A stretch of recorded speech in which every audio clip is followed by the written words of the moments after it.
Hello everyone, welcome to my channel filmy experience.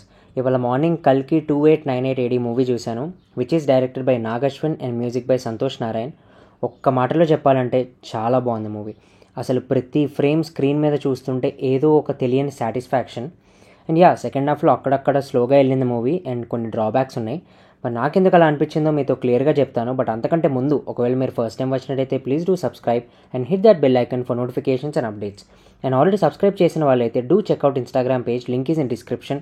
Follow me on threads and Twitter. అక్కడ ప్రతి movie first and second half reports అక్కడ post చేస్తాను. ఇంకా late ఎందుకు, రివ్యూలోకి వెళ్దాం. మూవీ స్టార్ట్ అవ్వడమే ఒక మంచి వార్ సీక్వెన్స్తో స్టార్ట్ అవుతుంది. ఆ ఎపిసోడ్స్ అయితే చాలా బాగున్నాయి స్క్రీన్ మీద చూడడానికి. అండ్ ఫస్ట్ హాఫ్ అంతా ఒక సెటప్ లాంటిది. ఆ సెకండ్ హాఫ్ మనం ఆ హై ఫీల్ అవ్వడం కోసం. ఆ ఫస్ట్ హాఫ్లో ఆ వరల్డ్ బిల్డింగ్ కానీ, అసలు మెయిన్గా విజువల్స్ అబ్బా కళ్ళ ముందు అలా ఉన్నాయి. ఏదో హాలీవుడ్ మూవీ చూస్తున్నట్టు ఉంది.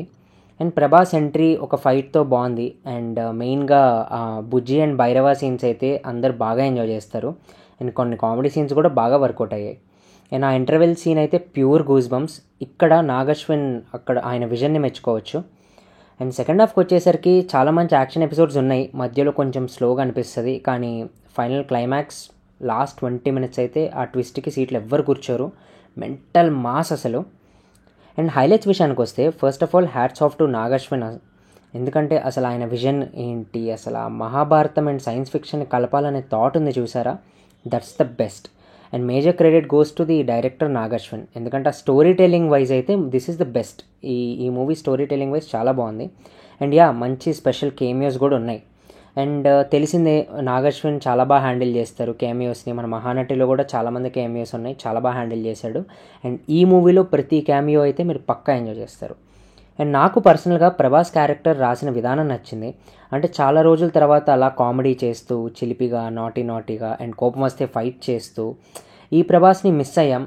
ఎందుకంటే మొన్నటిదాకా సలార్ వాటిలంతా సీరియస్ మోడ్లో ఉన్నాడు అనమాట. This is the best character for him. చాలా రోజుల తర్వాత మంచి సాటిస్ఫాక్షన్ ఇచ్చింది. అండ్ సంతోష్ నారాయణ్ కూడా మంచి బ్యాక్గ్రౌండ్ స్కోర్ ఇచ్చారు. కొంచెం హాలీవుడ్ లెవెల్ మ్యూజిక్కే ఉంది, అక్కడక్కడ కొంచెం ఇంగ్లీష్ లిరిక్స్తో. It's too good. And main drawback ఏంటంటే, కొన్ని ఫైట్ సీక్వెన్సెస్ బాగా సాగదీసినట్టు అనిపించింది, స్ట్రెచ్ చేసినట్టు అనిపించింది. ఎస్పెషలీ అమితాబ్ బచ్చన్ అండ్ ప్రభాస్ మధ్యలో ఫైట్స్ అయితే చాలా ఎక్కువసేపు, ఏంటి ఇంతసేపు ఉన్నాయన్నట్టు అనిపించింది. And another drawback is emotional connect అనేది లేదు. బట్ ఆ విజువల్స్కి అయితే కంపల్సరీ ఒకసారి చూసేయచ్చు మూవీ.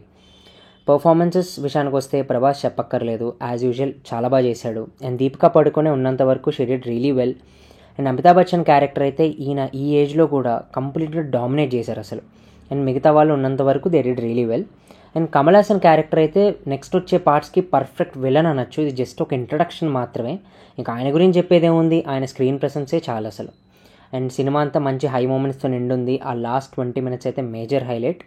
అండ్ కల్కి సెకండ్ పార్ట్ కూడా ఉంది, లెట్స్ సీ. బట్ ఈ మూవీ అయితే మీరు థియేటర్లో అస్సలు మిస్ అవ్వకండి. ఆల్రెడీ ఒక మినీ రివ్యూ నా ఇన్స్టాగ్రామ్ పేజ్లో పోస్ట్ చేశాను, ప్లీజ్ డూ చెక్అవుట్. అండ్ నా రివ్యూ మీకు నచ్చినట్టయితే లైక్ అండ్ సబ్స్క్రైబ్ చేయండి. అండ్ ముఖ్యంగా అందరికీ షేర్ చేయడం మర్చిపోకండి. అండ్ మీ ఎక్స్పీరియన్స్ ఎలా ఉందో కామెంట్స్లో షేర్ చేయండి. Thank you. మళ్ళీ నెక్స్ట్ రివ్యూలో కలుద్దాం.